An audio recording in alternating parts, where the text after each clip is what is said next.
Meaning of gangrenous. Gangrenous. Gangrenous.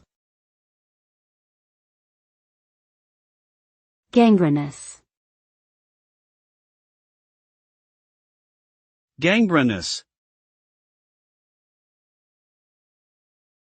Gangrenous refers to tissue death caused by an inadequate blood supply, usually due to an infection or injury that restricts blood flow.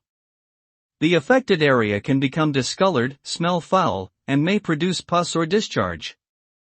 Without treatment, the tissue can decay and spread to surrounding areas, potentially leading to sepsis or amputation of the affected limb.